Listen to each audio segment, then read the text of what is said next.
Welcome to science class. Dear students, तुहाडे parents अक्सर ही ये शिकायत करते हैं कि की तुसी घर विच सारा दिन बांदरां वांगू उछल कूद जिहड़ी है करते रहंदे। कदी तुसी अपनी भैन दी गुੱਤ पुੱਟਦੇ हो, कदी इधर छालां कदी उधर छालां। तां असीं भी सहजी जवाब दे दिंदे आ कि हाँ, साडे पूर्वज जिहड़े ने ओह वानर ही तां सीगे, तां ही उन्हां दे लक्षण जिहड़े ने ओह गुण जिहड़े ने साडे विच भी आए ने। यही जवाब दिंदे हो ना। ਇਹ ਲੱਖਾਂ ਕਰੋੜਾਂ ਸਾਲਾਂ ਦੀ ਘਾਲਣਾ ਤੋਂ ਬਾਅਦ ਕਿਵੇਂ ਵਨ ਮਾਨਸ ਤੋਂ ਇਹ ਭਲਾ ਮਾਨਸ, ਐਸਾ ਭਲਾ ਮਾਨਸ ਜਿਹੜਾ ਅੱਜ ਘਰ ਬੈਠਾ ਆਨਲਾਈਨ ਸਿੱਖਿਆ ਲੈ ਰਿਹਾ, ਇਸ ਟੀਵੀ ਦੇ ਅੱਗੇ ਬੈਠਾ ਹੋਇਆ, ਕੰਪਿਊਟਰ ਦੇ ਉੱਤੇ ਕੰਮ ਕਰਦਾ ਹੈ, ਇਹ ਕਿਵੇਂ ਟ੍ਰਾਂਜੀਸ਼ਨ ਹੋਈ? ਇਹ ਸਵਾਲ ਤੁਹਾਡੇ ਮਨ ਵਿੱਚ ਵੀ ਆਉਂਦੇ ਹੋਣਗੇ ਤੇ ਇਹਨਾਂ ਸਵਾਲਾਂ ਦੇ ਜਵਾਬ ਲੈਣੇ ਵੀ ਬਹੁਤ ਜ਼ਰੂਰੀ ਨੇ। ਤਾਂ ਬੱਚਿਓ, मैं गगनदीप कौर, साइंस टीचर, सरकारी सीनियर सैकेंडरी स्कूल टोडरपुर, जिला पटियाला तो अज तुहाडे इन्हां सारे सवालों का जवाब देंदे होए जिहड़े टॉपिक नूं डिटेल दे विच चर्चा करांगी वो है 10वीं क्लास की साइंस का पाठ आनुवंशिकता ते जीव विकास, हैरिडिटी एंड एवोल्यूशन। बच्चों, इस दे पहले भाग आनुवंशिकता हैरिडिटी दे विच असीं पढ़ चुके हां कि लक्षण जिहड़े ने गुण जो ने वो मापियां तो दूजी पीढ़ी तक किवें जांदे ने।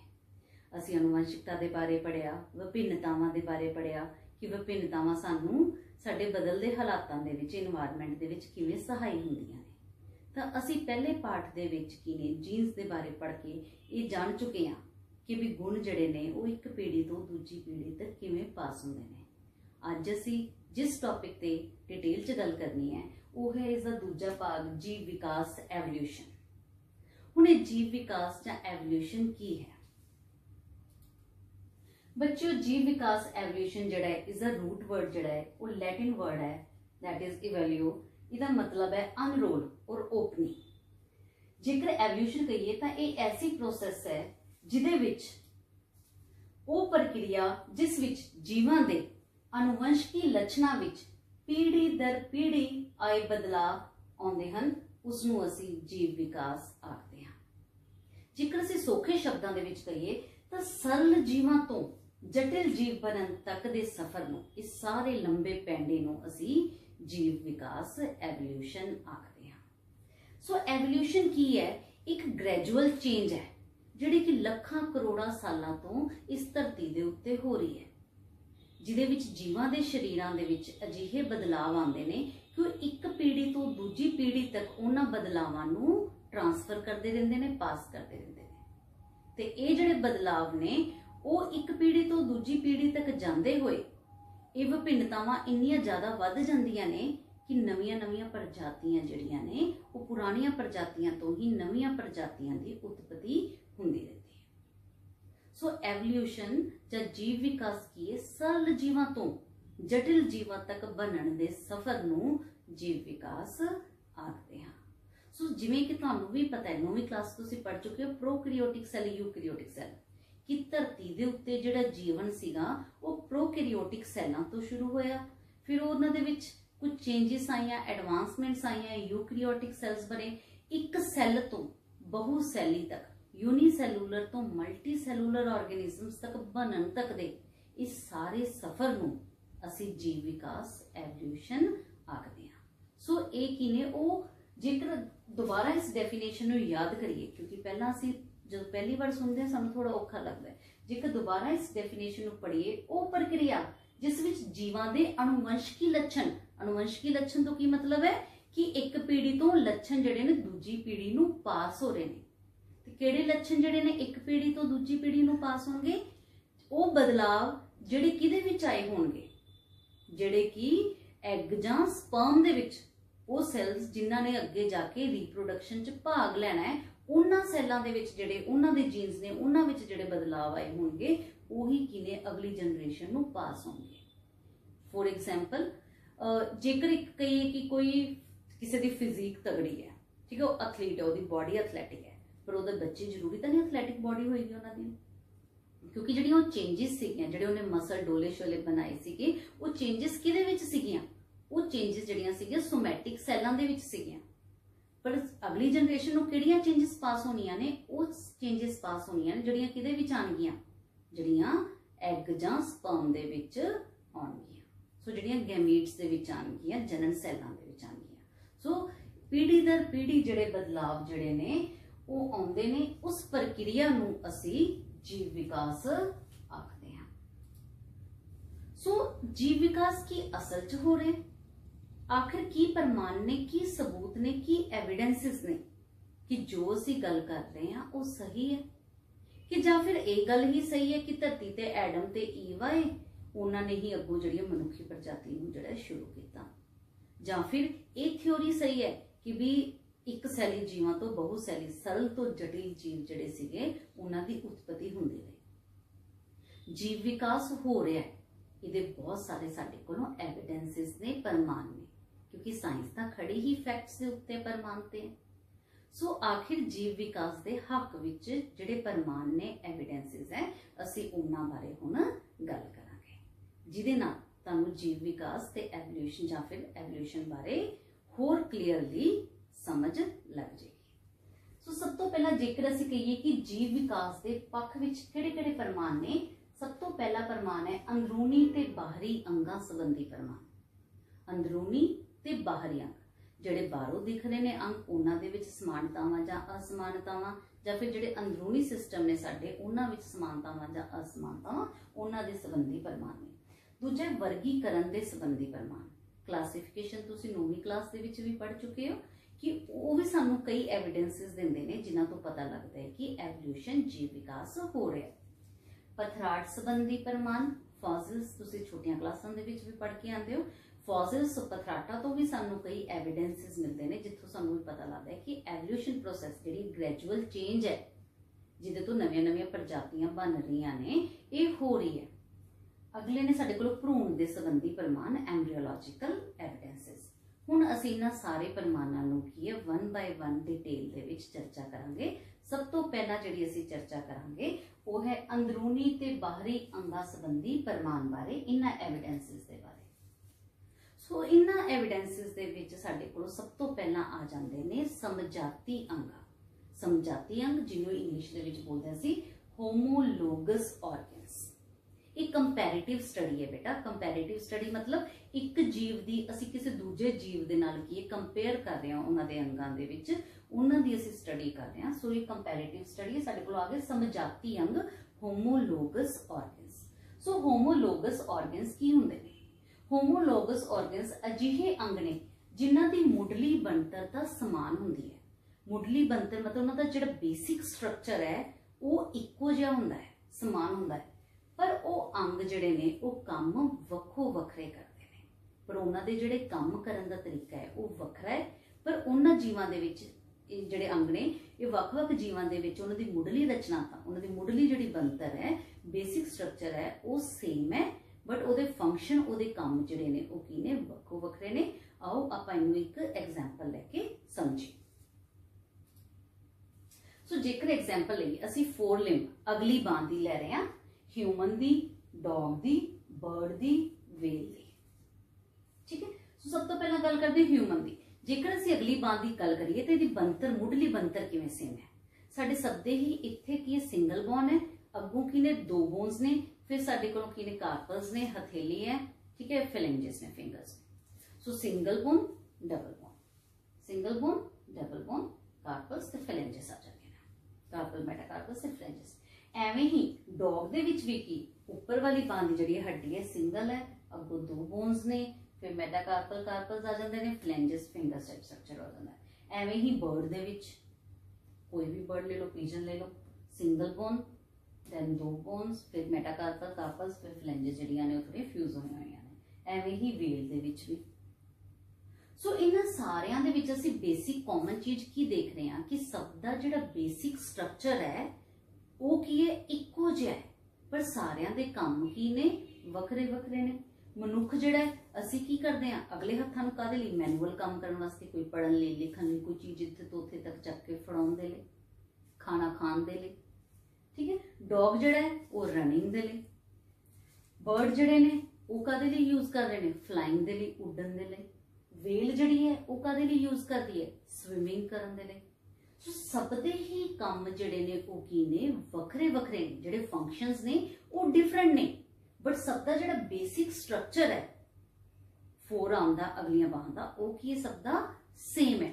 सो अजिहे अंग, दोबारा इसकी डेफिनेशन नूं बोलदे आ, अजिहे अंग जिन्हां दी मुढ़ली बनतर तां इक्को जी होवे, एक समान होवे, पर उन्हां दे काम जिहड़े ने वो वख-वख होण, उसनूं असीं बोलदे आ, उन्हां अंगां नूं बोलदे आ असीं समजाती अंग, होमोलोगस ऑर्गन्स। बेटा ये एग्जामिनेशन पॉइंट ऑफ व्यू तो काफी इंपोर्टेंट क्वेश्चन है। व्हाट आर होमोलोगस ऑर्गन्स, समजाती अंग की हुंदे हन, उदाहरण दिओ। तो मैं आस करदी हां कि तुहानूं ये समझ लग गया होगा। अगे गल करते हैं समरूपी अंगां दी। समरूपी अंग की हुंदे ने, ये समजाती तो उल्ट ने। इन्हां दे विच मुढ़ली बनतर तां इक्को जी नहीं हुंदी, जिहड़ा बेसिक स्ट्रक्चर है वो सेम नहीं है, वो डिफरेंट है, बट उन्हां दे काम जिहड़े ने वो इक्को इक्को हुंदे ने। बच्चों की तुसीं सोच सकते हो वख-वख जीवां दे वो अंग जे असीं कंपेयर करिए कि उन्हां दे काम तां की सेम होवे, पर उन्हां दी जिहड़ी बनतर है, स्ट्रक्चर है जिहड़ा बेसिक, वो डिफरेंट होवे। इसनूं भी आपां एक उदाहरण दे नाल करदे हां। सो इस उदाहरण दे विच असीं बैट लिता है, ठीक है, बर्ड लिता है, ते एक तुहाडी फेवरेट बटरफ्लाई तितली लिती है। जेकर असीं इन्हां तीनां दे विच देखिए, जिहड़े इन्हां दे खंभ ने, आपां कहदे ने इन्हां दे खंभ ने, पंख ने, ये सारे ही किहड़े काम आ रहे हैं, काम इन्हां तीनां दे विच ही सेम है, फ्लाइंग दा। तितली भी अपने इन्हां खंभां नूं उड्डण दे लई, पंछी भी इन्हां नूं उड्डण दे लई, बैट भी इसनूं की उड्डण दे लई की वरतदा है। पर इन्हां दा बेसिक स्ट्रक्चर की है, डिफरेंट है। किदां डिफरेंट है? जेकर तुसीं तितली दे जिहड़े ने पर देखोगे तो तुसीं देखोगे कि भी उहदे अंदर कोई बोनी स्ट्रक्चर नहीं है, कुछ हड्डियां वगैरह कुछ एवें दा स्ट्रक्चर नहीं है, बहुत ही पतलियां स्किन जड़ियां ने वो स्ट्रैच कीतियां होंदियां। मच्छर दी देख लो, है ना, कितनी पतली जी स्किन, ट्रांसपेरेंट जी स्किन जड़ी, वो ट्रांसपेरेंट स्किन है। पर बैट दे विच की है, जेकर बैट दे विच ध्यान दोगे तो उन्हां दी जड़ियां फिंगर्स ने, इन्हां दे विच स्किन जड़ी है एक्सटेंडेड है। फिंगर्स दे विच की है, स्किन जड़ी है वो की है एक्सटेंडेड। पर जेकर बर्ड्स दे विच देखिए, पिजन दे विच देखिए या किसी भी होर बर्ड दे विच देखिए, पंछी दे विच देखिए, तो उहदी अगलियां जड़ियां बाहां ने, आपां फोर आर्म्स कह सकते हैं, उन्हां दे उत्ते उस पूरी बोन दे उत्ते की है फैदर ने। सो उहदा स्ट्रक्चर जिहड़ा बोनी है, बोनी दे उत्ते फैदर्स ने, इन्हां दे फिंगर दे विच स्किन एक्सटेंडेड है, इहदे विच की है तां खिच्चे है ही एक पतली जी स्किन है, कोई बोनी स्ट्रक्चर ही नहीं है नीचे। सो पर तिन्नां दे ही काम की है, सब तिन्नां दा ही की सेम है, की काम है उड्डण दा, फ्लाइंग करन दा। पर तिन्नां दे ही जिहड़े बेसिक स्ट्रक्चर है इन्हां खंभां दा, इन्हां परां दा, वो की है डिफरेंट है। सो ऐसे अंग जिन्हां दे बेसिक, जीवां दे विच ऐसे अंग जिन्हां दा बेसिक स्ट्रक्चर जिहड़ा मुढ़ले जिहड़ी संरचना है, बनतर है, वो की है वख-वख है, पर उन्हां दे काम जिहड़े ने वो की ने इक्को जिहे ने। इन्हां नूं असीं बोलदे हां समरूपी अंग। हुण बेटा समजाती अंग जां समरूपी अंगां तो सानूं की पता लग रहा, ये एवोल्यूशन दे विच किदां की ने रोल प्ले करते हैं। सो बेटा समजाती अंगां तो पता लगता है कि भी जेकर सब दा स्ट्रक्चर जिहड़ा सेम है, बेसिक स्ट्रक्चर वेल दा जिहड़ी स्विम कर रही है, मनुख दा, बर्ड दा, हॉर्स दा जां डॉग दा, एक ही सेम है, सब दी फोर आर्म्स असीं पढ़िया सीगा कि सेम ने। इहदा मतलब है कि उन्हां दे एंसेस्टर, उन्हां दे पूर्वज किते ना किते कॉमन ने, ठीक है, वो इक्को ही पूर्वजां तो अगे लखां करोड़ां सालां दे विच चेंजिस आंदे आंदे आंदे वो नवीआं तो नवीआं अड अड प्रजातियां बन गईयां।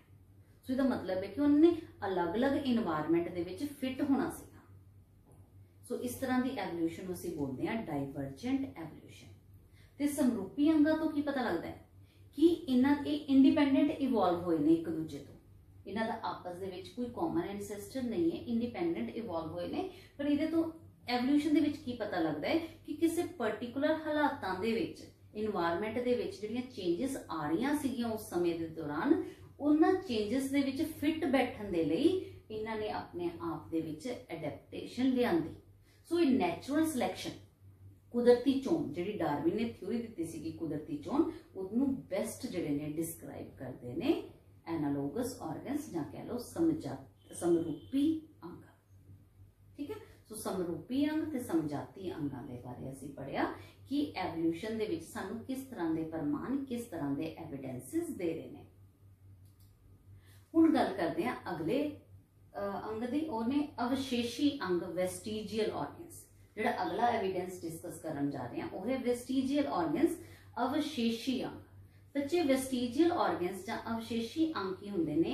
ਇਹ ਉਹ अंग ਨੇ ਜਿਹੜੇ ਸਾਡੇ ਪੂਰਵਜਾਂ ਦੇ ਵਿੱਚ, ਜਿਨ੍ਹਾਂ ਨੂੰ ਅਸੀਂ ਕਹਿੰਦੇ ਕਿ ਅਸੀਂ ਇਹਨਾਂ ਤੋਂ ਇਵੋਲਵ ਹੁੰਦੇ ਆਏ ਆ। ਸਾਡੀ ਜਿਹੜੀ ਹੋਂਦ ਹੈ ਅੱਜ ਦੀ, ਉਹ ਸਾਡੇ ਜਿਹੜੇ ਪੂਰਵਜ ਸੀਗੇ ਇਹ ਸੀਗੇ। ਤਾਂ ਇਹ ਅਵਸ਼ੇਸ਼ੀ ਅੰਗ ਨੇ, ਇਹ ਅੰਗ ਸਾਡੇ ਪੂਰਵਜਾਂ ਦੇ ਵਿੱਚ ਤਾਂ ਪੂਰੀ ਤਰ੍ਹਾਂ ਵਿਕਸਿਤ ਨੇ, ਫੰਕਸ਼ਨਲ ਨੇ, ਪਰ ਸਾਡੇ ਸਰੀਰ ਦੇ ਵਿੱਚ ਇਹਨਾਂ ਦਾ ਕੋਈ ਖਾਸ ਕੰਮ ਨਹੀਂ ਰਿਹਾ। ਇਹ ਰੂਡੀਮੈਂਟਰੀ ਫਾਰਮ ਦੇ ਵਿੱਚ ਨੇ, ਭਾਵ ਕਿ ਵੀ ਚੰਗੀ ਤਰ੍ਹਾਂ ਵਿਕਸਿਤ ਨਹੀਂ ਹੈ। ਸਾਡੇ ਸਰੀਰ ਦੇ ਵਿੱਚ ਇਹਨਾਂ ਦਾ ਕੋਈ ਵੀ ਕੰਮ ਜਿਹੜਾ ਹੁਣ ਨਹੀਂ ਰਿਹਾ, ਪਰ ਸਾਡੇ ਪੂਰਵਜਾਂ ਦੇ ਵਿੱਚ ਇਹ ਪੂਰੀ ਤਰ੍ਹਾਂ ਵਿਕਸਿਤ ਸੀਗੇ, ਪੂਰੀ ਤਰ੍ਹਾਂ ਫੰਕਸ਼ਨਲ ਸੀਗੇ, ਪੂਰੀ ਤਰ੍ਹਾਂ ਕੰਮ ਕਰਦੇ ਸੀ। ਐਸੇ ਅੰਗਾਂ ਨੂੰ ਅਸੀਂ ਬੋਲਦੇ ਹਾਂ अवशेषी अंग, वेस्टिजियल ऑर्गन्स। बच्चों एग्जाम ਦੇ ਵਿੱਚ ਇਹ ਵੀ ਬੜਾ ਇੰਪੋਰਟੈਂਟ ਕੁਐਸਚਨ ਆ ਜਾਂਦਾ ਹੈ, अवशेषी अंगां ਤੋਂ ਤੁਸੀਂ ਕੀ ਸਮਝਦੇ ਹੋ? ਉਦਾਹਰਨ ਦੇ ਕੇ ਸਮਝਾਓ। ਸੋ अवशेषी अंग ਕਿਹੜੇ ਹੋ ਗਏ? ਉਹ ਅੰਗ ਜੋ ਸਾਡੇ ਪੂਰਵਜਾਂ ਵਿੱਚ ਪੂਰੀ ਤਰ੍ਹਾਂ ਵਿਕਸਿਤ ਸੀ, ਫੰਕਸ਼ਨਲ ਸੀਗੇ, ਕਾਰਜਾਤਮਕ ਸੀਗੇ, ਕੰਮ ਕਰ ਰਹੇ ਸੀਗੇ, ਪਰ ਸਾਡੇ ਵਿੱਚ ਉਹ ਅੰਗ ਜਿਹੜੇ ਨੇ ਉਹ ਪੂਰੀ ਤਰ੍ਹਾਂ ਵਿਕਸਿਤ ਨਹੀਂ ਹਨ, ਜੋ ਉਹਨਾਂ ਦਾ ਹੁਣ ਉਹ ਕੰਮ ਜਿਹੜਾ ਹੈ ਉਹ ਨਹੀਂ ਰਿਹਾ। ਹੁਣ ਇਹ ਕੰਮ ਕਿਉਂ ਨਹੀਂ ਰਹੇ? ਕਿਉਂਕਿ ਅਸੀਂ ਹਾਲਾਤਾਂ ਦੇ ਵਿੱਚ, ਵੱਖ-ਵੱਖ ਹਾਲਾਤਾਂ ਦੇ ਵਿੱਚ ਆਪਣੇ ਆਪ ਨੂੰ ਕੀ ਕਰ ਰਹੇ ਹਾਂ? ਬਦਲ ਰਹੇ ਹਾਂ। ਸਭ ਤੋਂ ਪਹਿਲਾਂ ਵੈਸਟੀਜੀਅਲ ਆਰਗਨ ਦੀ ਗੱਲ ਕਰਾਂਗੇ, ਨਿਕਟੇਟਿੰਗ ਮੈਮਬ੍ਰੇਨ। ਬੇਟਾ ਇਹ ਨਿਕਟੇਟਿੰਗ ਮੈਮਬ੍ਰੇਨ ਜਿਹੜੀ ਹੈ, ਅੱਖ ਦੇ ਇੱਥੇ ਕੋਈ ਵੀ ਕਹਿ ਦਿੰਦੇ ਆ ਇਹਨੂੰ, ਉਸ ਦੇ ਵਿੱਚ, ਪਰ ਕੈਟਸ ਦੇ ਵਿੱਚ ਜਾਂ ਹੋਰ ਜਿਹੜੇ ਆਰਗਨ ਜਿਹੜੇ ਨੇ ਸਵਿਮ ਕਰਦੇ ਨੇ, ਉਹਨਾਂ ਦੇ ਵਿੱਚ ਇਹ ਨਿਕਟੇਟਿੰਗ ਮੈਮਬ੍ਰੇਨ ਪੂਰੀ ਤਰ੍ਹਾਂ ਵਿਕਸਿਤ ਹੈ ਤੇ ਕੰਮ ਕਰ ਰਹੇ ਹੈ। ਪਰ ਸਾਡੇ ਵਿੱਚ ਇਹਦੀ ਹੋਂਦ ਤਾਂ ਹੈਗੀ ਹੈ। ਨਿਕਟੇਟਿੰਗ ਮੈਮਬ੍ਰੇਨ ਸਾਡੇ ਵੀ ਹਿਊਮਨ ਆਈ ਦੇ ਵਿੱਚ ਜਿਹੜੀ ਹੈ ਉਹ ਪ੍ਰੈਜ਼ੈਂਟ ਹੈ, ਜਿਹਨੂੰ ਅੱਖਾਂ ਦੇ ਕੋਈ ਕਹਿ ਦਿੰਦੇ ਆ, ਪਰ ਇਹਦਾ ਕੰਮ ਨਹੀਂ ਹੈ ਕੋਈ ਵੀ, ਕਿਉਂਕਿ ਨਾ ਹੀ ਅਸੀਂ ਹੁਣ ਅੰਡਰਗਰਾਉਂਡ ਰਹਿ ਰਹੇ ਹਾਂ, ਅੰਡਰਗਰਾਉਂਡ ਵਾਟਰ ਦੇ ਵਿੱਚ ਰਹਿ ਰਹੇ ਹਾਂ। ਇਹ ਦੂਜੇ ਜੀਵਾਂ ਦੇ ਵਿੱਚ ਇਹਦਾ ਕੀ ਕੰਮ ਸੀਗਾ? ਦੂਜੇ ਜੀਵਾਂ ਦੇ ਵਿੱਚ ਜੇਕਰ ਉਹ ਪਾਣੀ ਵਿੱਚ ਜਾਂਦੇ ਨੇ, ਫੋਰ ਐਗਜ਼ਾਮਪਲ ਫਰੋਗ ਹੈ, ਉਹ ਪਾਣੀ 'ਚ ਜਾ ਰਿਹਾ ਹੈ, ਤਾਂ ਪਾਣੀ ਦੇ ਵਿੱਚ ਉਹਦੀਆਂ ਅੱਖਾਂ ਨੂੰ ਸਾਫ਼ ਕਰਨ ਵਾਸਤੇ, ਕਲੀਨਿੰਗ ਕਰਨ ਵਾਸਤੇ ਜਿਹੜਾ ਹੈ ਇਹਦਾ ਕੰਮ ਸੀਗਾ। ਇਹ ਸਾਲਟੀ ਵਾਟਰ ਨੂੰ ਵੀ ਕੀ ਹੈ, ਜੇਕਰ ਨਮਕੀਨ ਪਾਣੀ ਦੇ ਵਿੱਚ, ਜਿਵੇਂ ਸਮੁੰਦਰ ਦੇ ਵਿੱਚ ਜਿਹੜੇ ਰਹਿਣ ਵਾਲੇ ਜੀਵ ਨੇ, ਜਦੋਂ ਸਮੁੰਦਰ ਦੇ ਵਿੱਚ ਨੇ ਤਾਂ ਉਹਨੂੰ ਅੱਖ ਨੂੰ ਕੀ ਉਹਦੇ ਤੋਂ ਬਚਾਉਂਦੀ ਹੈ, ਪ੍ਰੋਟੈਕਸ਼ਨ ਦਿੰਦੀ ਹੈ। ਪਰ ਕਿਉਂਕਿ ਨਾ ਹੀ ਅਸੀਂ ਪਾਣੀ ਦੇ ਵਿੱਚ ਰਹਿਣ ਵਾਲੇ ਹਾਂ, ਨਾ ਹੀ ਅਸੀਂ ਹੁਣ ਅੰਡਰਗਰਾਉਂਡ ਕੀ ਮਿੱਟੀ ਦੇ ਵਿੱਚ ਰਹਿਣ ਵਾਲੇ ਹਾਂ, ਸਾਨੂੰ ਇਸ ਨਿਕਟੇਟਿੰਗ ਮੈਮਬ੍ਰੇਨ ਦੀ ਉਨੀ ਲੋੜ ਜਿਹੜੀ ਹੈ ਉਹ ਨਹੀਂ ਪਈ। ਪਰ ਇਹ ਹਜੇ ਵੀ ਅੰਗ ਜਿਹੜਾ ਸਾਡੇ ਸਰੀਰ ਵਿੱਚ ਤਾਂ ਹੈ, ਪਰ ਇਹਦਾ ਕੋਈ ਵੀ ਕੰਮ ਜਿਹੜਾ ਹੈ ਉਹ ਨਹੀਂ ਹੈ। ਦੂਜੀ ਗੱਲ ਕਰਦੇ ਹਾਂ ਅਸੀਂ ਟੇਲਬੋਨ ਦੀ। ਸਾਡੀ ਸਭ ਦੇ ਹੀ ਪਿੱਛੇ ਜਿਹੜੀ ਹੈ ਟੇਲਬੋਨ, ਲਾਸਟ ਵਿੱਚ ਜਿਹੜੀ ਹੈ ਟੇਲਬੋਨ ਹੈਗੀ ਹੈ। ਟੇਲਬੋਨ ਬੋਲੇ ਤਾਂ ਪੂੰਛ ਵਾਲੀ ਹੱਡੀ, ਪਰ ਕਿਉਂਕਿ ਅਸੀਂ ਹੁਣ ਵਾਨਰ ਨਹੀਂ ਰਹੇ, ਅਸੀਂ ਹੁਣ ਦਰਖਤਾਂ ਤੇ ਨਹੀਂ ਲਟਕ ਰਹੇ ਹੈਗੇ, ਤਾਂ ਸਾਨੂੰ ਇਸ ਦੀ ਜੰਪ ਕਰਨ ਦੇ ਲਈ ਇਸ ਟੇਲ ਦੀ ਲੋੜ ਹੀ ਨਹੀਂ ਪਈ। ਤਾਂ ਸਾਡੇ ਵਿੱਚ ਹੌਲੀ ਹੌਲੀ ਇਹ ਟੇਲਬੋਨ, ਜਿਹੜੀ ਟੇਲ ਸੀਗੀ ਉਹ ਰਿਡਿਊਸਡ ਹੁੰਦੀ ਗਈ, ਪਰ ਅੱਜ ਵੀ ਟੇਲਬੋਨ ਦੀ ਮੌਜੂਦਗੀ, ਉਸ ਹੱਡੀ ਦੀ ਮੌਜੂਦਗੀ ਦਰਸਾਉਂਦੀ ਹੈ ਕਿ ਵੀ ਅਸੀਂ ਜਿਹੜੇ ਆ ਇਹਨਾਂ ਐਂਸੈਸਟਰ, ਇਹਨਾਂ ਪੂਰਵਜਾਂ ਤੋਂ ਹੀ ਵਿਕਸਿਤ ਹੋਏ ਆ। ਇਸੇ ਤਰ੍ਹਾਂ ਹੀ ਸਾਡਾ ਵਿਜ਼ਡਮ ਟੀਥ, ਅਕਲ ਦਾੜ, ਸਾਡੀ ਸਭ ਤੋਂ ਅਖੀਰਲੀ ਚ ਅਕਲ ਦਾੜ ਹੁੰਦੀ ਹੈ। ਤੁਸੀਂ ਸੁਣਿਆ ਵੀ ਹੋਏਗਾ ਕਿ ਵੀ ਅਸੀਂ ਕਹਿੰਦੇ ਆ ਕਿ ਵੀ ਮੇਰੀ ਅਕਲ ਦਾੜ ਬਹੁਤ ਦੁਖ ਰਹੀ ਹੈ। क्या ਤੁਹਾਡੀ ਉਮਰ 'ਚ ਤਾਂ ਨਹੀਂ ਅਕਲ ਦਾੜ ਇੰਨੀ ਜਲਦੀ ਆ ਜਾਂਦੀ, ਕਿਉਂਕਿ ਇਹ ਥੋੜੀ ਲੇਟ ਆਉਂਦੀ ਹੈ, ਇਸ ਕਰਕੇ ਇਹਨੂੰ ਅਕਲ ਦਾੜ ਕਹਿੰਦੇ ਆ ਕਿ ਵੀ ਹਾਂ ਇਸ ਉਮਰ 'ਚ ਆਉਂਦੀ, ਇਸ ਟਾਈਮ ਬੰਦਾ ਸਮਝਦਾਰ ਹੋ ਚੁੱਕਿਆ ਹੁੰਦਾ, ਤਾਂ ਇਹਦਾ ਨਾਮ ਜਿਹੜਾ ਅਕਲ ਦਾੜ, ਵਿਜ਼ਡਮ ਟੀਥ ਜਿਹੜਾ ਪਿਆ। ਕਿਉਂਕਿ ਹੁਣ ਅਸੀਂ ਕੱਚਾ ਭੋਜਨ ਨਹੀਂ ਖਾ ਰਹੇ। ਕੱਚਾ ਭੋਜਨ ਦਾ ਮਤਲਬ ਕਿ ਅਸੀਂ ਪੱਤੇ ਨਹੀਂ ਖਾ ਰਹੇ। ਸਾਨੂੰ ਪਤਾ ਹੈ ਕਿ ਪੱਤਿਆਂ 'ਚ ਸੈਲੂਲੋਜ਼ ਹੈ, ਸਾਨੂੰ ਬਹੁਤ ਦੇਰ ਤੱਕ ਉਹਨੂੰ ਚਬਾਉਣਾ ਨਹੀਂ ਪੈਂਦਾ। ਅਸੀਂ ਜੇ ਸਾਗ ਵੀ ਖਾਂਦੇ ਆ, ਪੱਤੇ ਵੀ ਖਾਂਦੇ ਆ, ਤਾਂ ਅਸੀਂ ਕੀ ਕਰਦੇ ਹਾਂ? ਤੁਸੀਂ ਦੇਖਿਆ ਹੋਗਾ ਤੁਹਾਡੀ ਮੰਮੀ ਉਹਨੂੰ ਰਿੱਝਣ ਨੂੰ ਲਾ ਦਿੰਦੀ ਹੈ, ਕਾਫੀ ਦੇਰ ਕਿ ਉਹ ਰਿੱਝਦਾ ਰਹਿੰਦਾ ਹੈ ਤਾਂ ਮੁਲਾਇਮ ਹੋ ਜਾਂਦਾ ਹੈ। ਸੋ ਅਸੀਂ ਡਾਇਰੈਕਟ ਪੱਤੇ, ਸੈਲੂਲੋਜ਼ ਨਹੀਂ ਖਾ ਰਹੇ, ਸਾਨੂੰ ਜ਼ਿਆਦਾ ਚਬਾਉਣ ਦੀ ਲੋੜ ਨਹੀਂ ਪੈ ਰਹੀ ਹੈਗੀ, ਜਿਸ ਕਰਕੇ ਇਹ ਵਿਜ਼ਡਮ ਟੀਥ ਜਿਹੜਾ ਹੈ ਉਹ ਆਪਣੀ, ਉਹਦਾ ਕੋਈ ਕੰਮ ਜਿਹੜਾ ਹੈ ਸਾਡੇ ਸਰੀਰ ਦੇ ਵਿੱਚ ਨਹੀਂ ਰਹਿ ਰਿਹਾ। ਤਾਂ ਜਦੋਂ ਬਹੁਤ ਜ਼ਿਆਦਾ ਅਕਲ ਦਾੜ ਦੁਖਦੀ ਹੈ ਅਸੀਂ ਉਹਨੂੰ ਕਢਾ ਵੀ ਦਿੰਦੇ ਹਾਂ। ਸੋ ਇਹਦਾ ਮਤਲਬ ਇਹ ਵਿਜ਼ਡਮ ਟੀਥ, ਅਕਲ ਦਾੜ ਵੀ ਕੀ ਹੈ? ਅਵਸ਼ੇਸ਼ੀ ਅੰਗ ਹੈ। ਸੋ ਇੱਕ ਹੋਰ ਤੁਸੀਂ ਅਪੈਂਡਿਸ, ਅਪੈਂਡਿਸ ਕੀ ਹੈ? ਸਭ ਨੇ ਸੁਣਿਆ ਹੋਗਾ ਕਿ ਉਹਨੂੰ ਅਪੈਂਡਿਸ ਦਾ ਦਰਦ ਜਿਹੜਾ ਸ਼ੁਰੂ ਹੋਇਆ। ਅਪੈਂਡਿਸਿਟਿਸ ਕੀ ਹੈ ਕਿ ਛੋਟੀ ਆਂਦਰ ਤੋਂ ਵੱਡੀ ਆਂਦਰ ਦੇ ਜੋੜ ਤੇ ਕੀ ਹੈ ਇੱਕ ਛੋਟਾ ਜਿਹਾ ਕੀ ਹੈ ਹਿੱਸਾ ਹੈ। क्योंकि इहदे विच जदों सेम वही गल है कि हुण असीं कच्चा भोजन नहीं खांदे, सैलूलोज वाला भोजन नहीं खांदे हैगे, तां जिहड़े उन्हां जीवां दे विच हजे भी पूरी तरह विकसित है जिन्हां ने सैलूलोज बचाना हुंदा है। सो इहदे विच की हुंदा ने बहुत सारे एंजाइम दा स्टोर हाउस है जिहड़ा सैलूलोज नूं की पचाउंदा है। तो हौली हौली साडे शरीर दे विच इहदा काम की हुंदा गया, खत्म हुंदा गया, घटदा गया, घटदा गया, घटदा गया। तो साडे लई इह वर्मीफॉर्म अपेंडिक्स भी की बन गई है, अवशेषी अंग बन गई है, वेस्टिजियल ऑर्गन बन गए। सो होर भी बहुत सारियां की ने एग्जाम्पल्स ने साडे शरीर दे विच ही, कल्ले साडे शरीर दे विच ही वेस्टिजियल ऑर्गन्स दी। होर अंदरूनी ते बाहरी अंगां दे विच दी गल करिए तो साडे कोल एक होर टर्म आ जांदी है पैथरिक दोहराओ, atavism. What is atavism? Atavism is a reappearance of ancestral characteristics। पैतृक दोहराओ, पैतृक मतलब पूर्वज, ਉਹ अंग ਜਿਹੜੇ ਸਾਡੇ पूर्वजां च ਸੀਗੇ पर ਸਾਡੇ ਵਿੱਚ नहीं है। कई ਵਾਰੀ जनरेशनस ਦੇ ਵਿੱਚ ਉਹਲੇ ਗੁਣ ਜਿਹੜੇ ਨੇ, ਉਹ ਲੱਛਣ ਜਿਹੜੇ ਨੇ ਦਿਖਣ ਲੱਗ ਜਾਂਦੇ ਨੇ, ਜਿਹਨੂੰ ਅਸੀਂ ਬੋਲਦੇ ਹਾਂ ਐਟਾਵਿਜ਼ਮ। ਸੋ ਜੀਵਾਂ ਵਿੱਚ पूर्वजां ਦੇ ਗੁਣਾਂ ਦੇ ਮੁੜ ਦੁਹਰਾਉਣ ਨੂੰ ਪੈਤ੍ਰਿਕ ਦੁਹਰਾਓ ਜਾਂ ਐਟਾਵਿਜ਼ਮ ਆਖਦੇ ਹਾਂ। सो इसकी एग्जाम्पल करते हैं जरा। बेबी बॉर्न विद टेल, बच्चे का जन्म होया उसकी टेल भी हैगी, तुसीं एक टेल जिहड़ी वो देख सकते हो, पर क्योंकि हुण मनुक्खां दे टेल नहीं है। हाँ, साडे पूर्वजां दे विच जे असीं कहने कि चिंपैंजीज ते असीं जिहड़े ने कॉमन पूर्वजां तो इवॉल्व होए आ, तो उन्हां दे विच जिहड़ी है टेल जिहड़ी सी वो है। अगे होर एग्जाम्पल लैंदे आ, बॉडी हेयर, स्किन जिहड़ी वो पूरी हेयर ही स्किन, क्योंकि हुण असीं कपड़े पाउंदे आ गर्मी सर्दी तो बचाउण वास्ते अपने आप नूं कि असीं क्लोथिंग जिहड़ी वो स्टार्ट कर दित्ती है। साडे पूर्वजां दे विच उन्हां दे शरीर दे विच बहुत सारे की ने वाल हुंदे। तुसीं ये पिक्चर तो की है एटाविज्म, रीअपीयरेंस ऑफ एंसेस्ट्रल करैक्टर की देख सकते हो। होर तुहाडे बहुत सारे साथी जिहड़े ने अपने आ जिहड़े कंन ने इन्हां नूं विगल कर सकदे ने। विगल मतलब वो ऐदा ऐदा हिला सकदे ने, पर साडे विच विगलिंग एयर जिहड़ी है, विगलिंग ऑफ एयर जिहड़ी वो नहीं है। बट साडे ही कुछ साथी जिहड़े ने वो अपने एयर विगल कर सकते हैं। इन्हां दा मतलब उन्हां दे विच की है एटाविज्म है, पैतृक दोहराव है, वो जिहड़े साडे पूर्वजां दे विच, क्योंकि हुण सानूं इहदी लोड़ नहीं पई सीगी, तो साडे विच जिहड़े साडा पिन है ये रिड्यूस्ड फॉर्म दे विच हो गया। ये साउंड लोकलाइजेशन करने वास्ते ते अपने एक्सप्रैशन शो करने वास्ते, इमोशन शो करने वास्ते की वरते जाता है। पर हजे भी साडे कुछ साथी जिहड़े ने वो अपने ईयर विगल कर सकते हैं। तुसीं भी ट्राई करके देखना कि तुसीं अपने ईयर दे पिन्ना जिहड़े ने वो मूव कर सकते हो। सो जिहड़े कर सकते हैं उन्हां दे विच की है एटाविज्म है, पैतृक दोहराव है, साडे पूर्वजां दे लक्षण देखण नूं मिल रहे हैं। दूजे प्रमाणां दी गल करते हैं हुण, वर्गीकरण संबंधी प्रमाण। वर्गीकरण संबंधी प्रमाण दे विच एक छोटी जी एग्जाम्पल नाल इस नूं समझ लांगे कि जिवें डॉग है, वॉल्फ है, जैकल है, फॉक्स है, ये सारे जिहड़े ने देखण नूं सेम लगदे ने। भेड़िया, साडे कोल लोमड़ी, डॉग, कुत्ता है ना, देखण नूं इक्को जिहे लगदे ने। वर्गीकरण तुसीं 9वीं क्लास दे विच पढ़िया संजीव जगत विच विभिन्नता दे विच कि इक्को जिहे जिहड़े ने क्यों लगदे ने, जिन्हां दे लक्षण जिहड़े ने, गुण जिहड़े ने देखण नूं इक्को जिहे लगदे ने। इन्हां दा भाव है कि उन्हां दे एंसेस्टर भी जिन्नियां ज़्यादा उन्हां दियां कॉमन समानतावां होणगीਆਂ, इक्को जिहे उन्हां दे विच समान जिहड़े ने लक्षण होणगे, उन्ने ही उन्हां दे एंसेस्टर जिहड़े होणगे वो नेड़े दे होणगे। उन्हां दे विच कोई ना कोई जिहड़ा है एवोल्यूशन दे विच उन्हां दा आपसी क्लोज रिलेशनशिप जिहड़ा है वो होवेगा। सो वर्गीकरण दे विच असीं इन्हां सब दी ही फैमिली जिहड़ी है वो कैनिडे फैमिली तो ने। ठीक है, सो असीं पढ़िया सीगा कि विवेटाकर ने 5 किंगडम्स दे विच वंडिया, किवें वंडिया, समानतावां दे आधार ते वंडिया कि जिहड़े इक्को ਜਿਹੇ जिन्हां दे विच गुण ਜਾਂ ਲੱਛਣ दिख रहे ਸੀਗੇ, ਜਾਂ ਫਿਰ ਉਹਨਾਂ ਦਾ ਬੇਸਿਕ ਸਟਰਕਚਰ ਜਿਹੜੇ ਨੇ, ਸੈਲੂਲਰ ਸਟਰਕਚਰ ਜਿਹੜੇ ਨੇ, ਸਿਸਟਮ ਜਿਹੜੇ ਨੇ ਉਹ ਇੱਕੋ ਜਿਹੇ ਨੇ। ਤਾਂ ਉਹਨੂੰ ਹੌਲੀ ਹੌਲੀ ਕੀ ਨੇ ਪਹਿਲਾਂ ਇੱਕ ਕਿੰਗਡਮ 'ਚ ਰੱਖ ਕੇ, ਫਿਰ ਅੱਗੋਂ ਕੀ ਨੇ ਉਹਦੀ ਕਲਾਸ ਜਿਹੜੀ ਉਹਦੇ ਵਿੱਚ ਰੱਖ ਕੇ, ਫਿਰ ਫੈਮਿਲੀ ਦੇ ਵਿੱਚ ਰੱਖ ਕੇ, ਫਿਰ ਫੈਮਿਲੀ ਤੋਂ ਅੱਗੇ ਜੀਨਸ ਤੇ ਸਪੀਸ਼ੀਜ਼ ਦਿੱਤੀਆਂ ਹੈ ਨਾ। ਤੁਸੀਂ 9ਵੀਂ ਕਲਾਸ ਦੇ ਵਿੱਚ ਪੜ੍ਹ ਚੁੱਕੇ ਹੋ। ਸੋ ਵਰਗੀਕਰਨ ਕਲਾਸੀਫਿਕੇਸ਼ਨ ਵੀ ਇਹ ਦੱਸਦੀ ਹੈ ਕਿ ਵੀ ਜਿਨ੍ਹਾਂ ਦੇ ਗੁਣ ਜਿਹੜੇ ਨੇ ਇੱਕੋ ਜਿਹੇ ਦਿਖਦੇ ਨੇ, बहुत क्लोजली एक दूजे में दिखते हैं, इन्हां दा मतलब उन्नी ही नेड़े दे उन्हां दे आपस दे विच कॉमन एंसेस्टर्स ने। पथराट फॉसिल्स बहुत ही इंपॉर्टेंट। फॉसिल्स या पथराट की ने बेटा? फॉसिल्स या पथराट की ने लखां करोड़ां सालां पहलां धरती दे हेठां जीव मर गए, दब गए। वैसे तो जीवां दा की हो जांदा, अपकटन हो जांदा, डीकंपोज हो जांदे ने, पर कई बारी फॉर एग्जाम्पल वो ऐसी गर्म मिट्टी दे विच फस गए ਜਾਂ ਦਲਦਲ ਦੇ ਵਿੱਚ ਫਸ ਗਏ, ਦਬਾਅ ਦੇ ਨਾਲ ਉਹ ਮਿੱਟੀ ਰੇਤ ਉੱਤੇ ਉੱਤੇ ਉੱਤੇ ਇਕੱਠੀ ਹੁੰਦੀ ਗਈ, ਉੱਥੇ ਚਟਾਨ ਬਣ ਗਈ ਪ੍ਰੈਸ਼ਰ ਦੇ ਨਾਲ। ਸੋ ਉਹਨਾਂ ਦੇ ਕੁਝ ਕੀ ਰਹਿ ਗਏ, ਇੰਪ੍ਰੈਸ਼ਨ ਰਹਿ ਗਏ।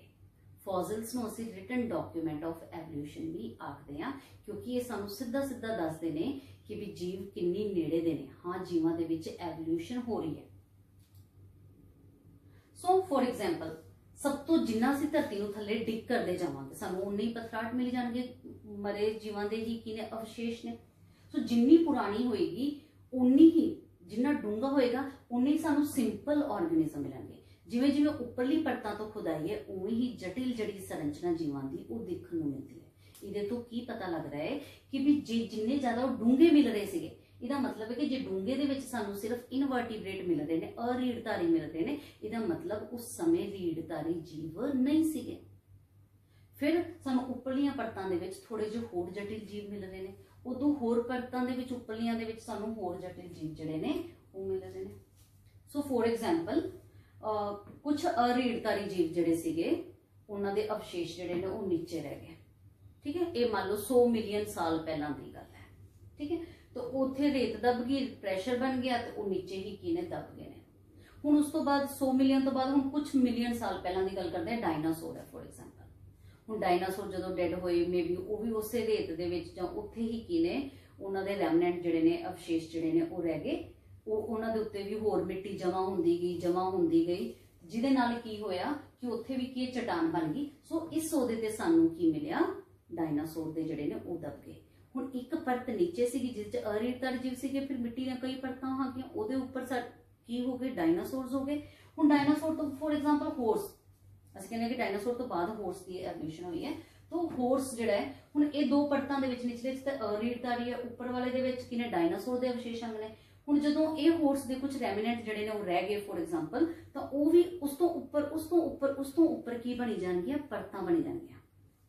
तां इस तरह सानू की ने एवोल्यूशन दे विच एक परत, दो परत, 3 परत, 4 परत ते जदों असीं खुदाई करदे हां सब तो उपर सानू जटिल जीव अज दे टाइम दे जां अज तो साडे जिहड़े कॉमन थोड़े जे होर नेड़े दे पूर्वज सीगे वो मिलदे ने। उदों नीचे जाई जांदे आ तां होर डूंगे जिहड़े ने सानू सरल जीव जिहड़े ने वो मिलदे जाणगे, जिहदे तो पता लगदा है कि इन्ना मिलियन साल पहलां जे कल्ले अरीड़धारी जीव ही मिल रहे ने, ਉਹਦੇ ਤੋਂ ਕੀ ਪਤਾ ਲੱਗਦਾ ਹੈ ਕਿ ਉਸ ਟਾਈਮ ਸ਼ਾਇਦ ਰੀੜਧਾਰੀ ਜੀਵ ਧਰਤੀ ਦੇ ਉੱਤੇ ਨਹੀਂ ਸੀਗੇ। ਉਸ ਤੋਂ ਉੱਪਰਲੀ ਪਰਤ ਦੇ ਉੱਤੇ, ਸਭ ਤੋਂ ਨਿਚਲੀ ਪਰਤ ਤਾਂ ਸਾਨੂੰ ਅਰੀੜਧਾਰੀ ਮਿਲੇ, ਬਹੁਤ ਸਿੰਪਲ ਸਰਲ ਜੀਵ ਮਿਲੇ। ਉਸ ਤੋਂ ਉੱਪਰਲੀ ਪਰਤ ਦੇ ਉੱਤੇ ਸਾਨੂੰ ਜੀਵ ਮਿਲੇ ਜਿਹੜੇ ਕਿ ਕਨੈਕਟਿੰਗ ਲਿੰਕ ਸੀਗੇ। ਫॉर एग्जांपल ਕੁਝ ਜੀਵਾਂ ਦੇ ਵਿੱਚ ਸਾਡੇ ਕੋਲ ਐਗਜ਼ਾਮਪਲ ਹੈ ਆਰਕੀਓਟੈਰਿਕਸ ਦੇ ਵੀ, ਉਹਦੇ ਵਿੱਚ ਕੁਝ ਜਿਹੜੇ ਗੁਣ ਨੇ ਬਰਡਸ ਦੇ ਨੇ, ਕੁਝ ਗੁਣ ਜਿਹੜੇ ਨੇ ਰੈਪਟਾਈਲਸ ਦੇ ਨੇ। ਸੋ ਇਹਦਾ ਮਤਲਬ ਕਿ ਉਹ ਵੀ ਦੱਸ ਰਹੇ ਨੇ, ਉਹ ਐਸੇ ਅਵਸ਼ੇਸ਼ ਸਾਨੂੰ ਦੱਸਦੇ ਨੇ कि भी ये बर्ड्स जिहड़े ने वो रैप्टाइल्स तो ही इवॉल्व हुए ने। होर उपरलियां परतां दे उत्ते सानू होर जटिल जिहड़े ने जीव मिल रहे ने। होर उपरलियां परतां ते मनुखां दे अवशेष तां सानू उपरलियां ही 1-2 परतां च मिल रहे ने। इहदा मतलब कि धरती ते मनुख जिहड़ा है वो शुरू तो नहीं सीगा, मनुख दी एवोल्यूशन हुई है, जीव विकास होया है। अज असी उस सिंगल सैल तो मल्टी सैलूलर ऑर्गेनिज्म, ऐसे ऑर्गेनिज्म जिवें कि लैक्चर के स्टार्ट ते किया सीगा कि जिहड़े घर बैठे ऑनलाइन सिक्ख्या लै रहे, टीवी के अगे बैठे अपनी ही एवोल्यूशन की कहानी में सुन रहे। सो जीव विकास के हक विच ये प्रमाण, ये एविडेंसिस जिहड़े ने वो दसदे ने कि एवोल्यूशन हुई है। ते एवोल्यूशन दे जिहड़े एविडेंसिस ने इहदा मतलब की कि जीवां दे विच अपने आप नूं इन्वायरमेंट दे विच होर एडेप्ट करन दी जिहड़ी इच्छा है, जिहड़े उन्हां दे विच शरीरिक रचना च बदलाव आंदे ने ताकि उस बदलदे वातावरण दे विच वो फिट बैठन, एडेप्ट हो जाण। इस तो नवीं पुरानियां प्रजातियां तो ही नवीं प्रजातियां की उत्पत्ति हो रही है, स्पीसीएशन हो रही है। अगले लैक्चर दे विच असीं होर कंसैप्ट्स बारे जिहड़ा है पढ़ांगे, होर एविडेंसिस दे बारे की गल करांगे। सो मैं आस करदी हां कि तुहानूं इत्थे तक टॉपिक जिहड़ा है वो चंगी तरह समझ लग गया होएगा। समझाती अंक की हैं, समरूपी अंक की हैं, अवशेषी अंक की हैं, जां पथराट की हैं, ये किस तरह एवोल्यूशन के हक दे विच जिहड़े प्रमाण दिंदे हैं, ये बहुत ही इंपोर्टेंट क्वेश्चनस ने इस टॉपिक दे विचों। ते मैं आस करदी हां कि तुसीं इन्हां नूं अच्छी तरह याद कर लोगे। Thank you.